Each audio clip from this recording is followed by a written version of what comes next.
the man who is regarded as one of the most influential yoga teachers of the 20th century, like earlier pioneers in the scientific foundations of yoga. The man who is known as the father of modern yoga, Tirumalai Krishnamacharya.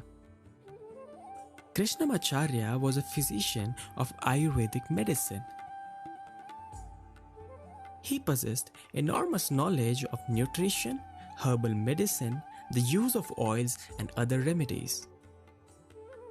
Krishnamacharya believed yoga to be India's greatest gift to the world. His yoga instructions reflected his convictions that yoga could be both a spiritual practice and a mode of physical healing. He is widely considered as the architect of vinyasa in the sense of combining breathing with movements. His style of yoga is known as Vinyasa Karma Yoga. Iyengar, his brother-in-law and founder of Iyengar Yoga, credited Krishnamacharya for encouraging him to learn yoga as a boy in 1934.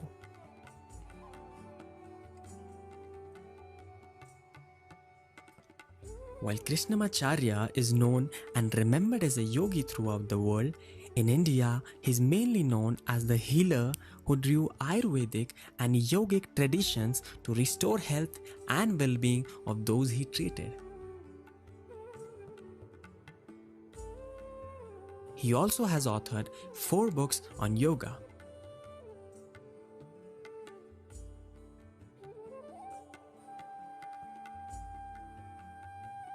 Krishnamacharya claimed that he had spent 7.5 years at the foot of the sacred Mount Kailash in Tibet, learning the Yoga Kurunta in the Gurkha language of Nepal.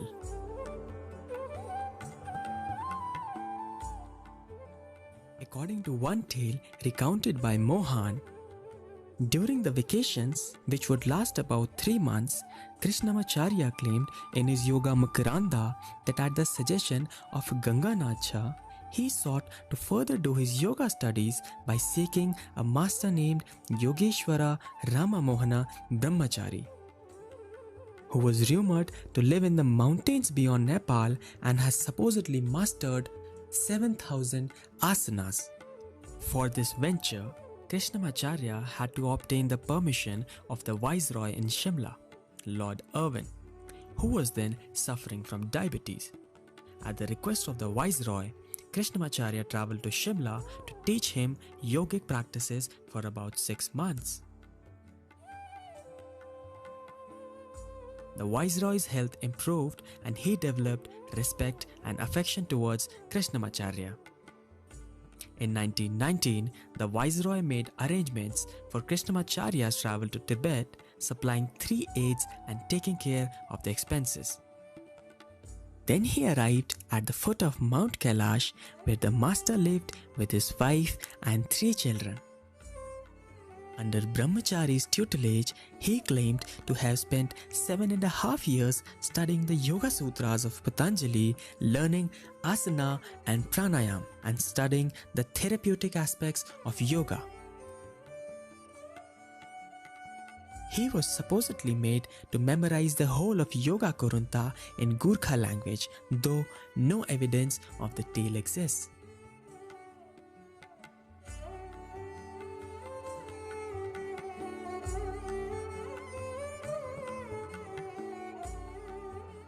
Krishnamacharya was born in a Brahmin family on November 18, 1888 in Muchukundapura, situated in Chitradurga district of present-day Karnataka in South India.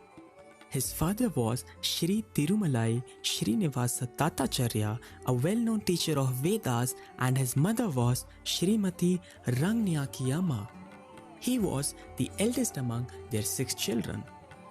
He then began learning to speak and write Sanskrit from texts such as Amarkosha and to chant the Vedas under the strict tutelage of his father.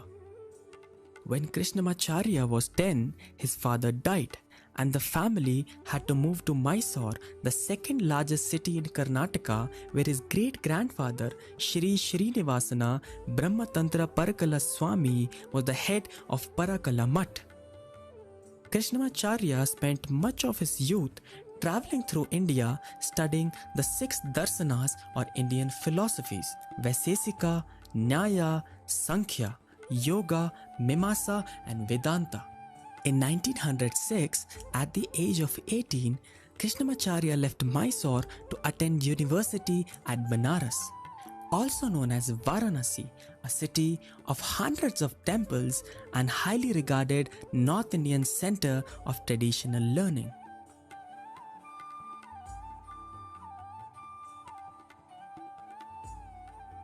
While being at the university, he studied logic and Sanskrit, working with Brahmashri Shiv Kumar Shastri, one of the greatest grammarians of the age. He also learned Mimamsa from Brahmashri Trilinga. In 1914, he left Banaras to attend classes at the Queen's College, where he eventually earned a number of teaching certificates. During the first year, he had a little financial support from his family. In order to eat food, he followed the rules that were laid down for beggars. He was to approach only 7 households each day and offer a prayer. Krishnamacharya eventually left Queen's College to study the Sadarsana in Vedic philosophy at Patna University in Bihar. He received a scholarship to study Ayurveda under Vaidya Krishna Kumar of Bengal. He studied with the yoga master Shri Babu Bhagwan Das and passed the Samkhya Yoga examination of Patna. Many of his instructors recognized his outstanding abilities in the study and practice of yoga and supported his progress. It's been a clear fact that every failure brings in with the seeds of an equivalent success, but only a few keep fighting on from their weaknesses. Only a few rise again to walk on the path of success. They don't give up on their challenges thrown up by life, but they know challenges and certainly know success. Practical dreamers never quit. Later, after his education, the Maharaja of Jaipur called him to serve as the principal of Vidyasala in Jaipur. But as he didn't like to be answerable to many people, Krishnamacharya shortly returned to Varanasi. In accordance with his guru's wish that he would live a life of a householder, Krishnamacharya married Namagiriamma in 1925. After his marriage, he was forced by circumstances to work in a coffee plantation in Hassan district. But for a person with a pure heart, a person who is filled with dharma, a person who never takes decision leaving the path of teachings given by his gurus, a person who is always all might, for that person, repugnant time can never last forever but for a moment. In 1926, the Maharaja of Mysore, Krishnaraja Wodeyar IV, was in Varanasi to celebrate his mother's 60th birthday and heard about Krishnamacharya's learnings and skills as a yoga therapist. Maharaja met Krishnamacharya and was so impressed by the young man's demeanor, authority, and scholarship that he engaged Krishnamacharya to teach him and his family. He soon became a trusted advisor of the Maharaja and was given the recognition of Ashtan Vidwan, the intelligence of the palace. Maharaja was interested in promotion of yoga and continually sent Krishnamacharya around the country to give lectures. But unfortunately, in the later 1940s, Krishnaraja Wodeyar IV died. His nephew and successor, Jai Chamarajendra Wodeyar, no longer supported for publishing texts and sent teams of teachers to surrounding areas. Later, when India gained independence, a new government came into existence and the power of the Maharajas was cut off. Krishnamacharya struggled to maintain the school and a yogashala in Mysore was ordered to be closed by K.C. Reddy, the first CM of Mysore state. The school was eventually closed in 1950. Once again, life threw a challenge at him to lose everything that he had built up, to pass his teachings to people, to teach people the importance of truth, dharma, purity, and yoga. But he didn't give up on his life. Instead, later in Madras, he accepted a job as a lecturer at Vivekananda College. Many considered him a yoga master, but he continued to call himself a student because he felt that he was always studying, exploring, and experimenting. He never took credit for his innovative teachings and attributed this knowledge to his gurus or to ancient texts.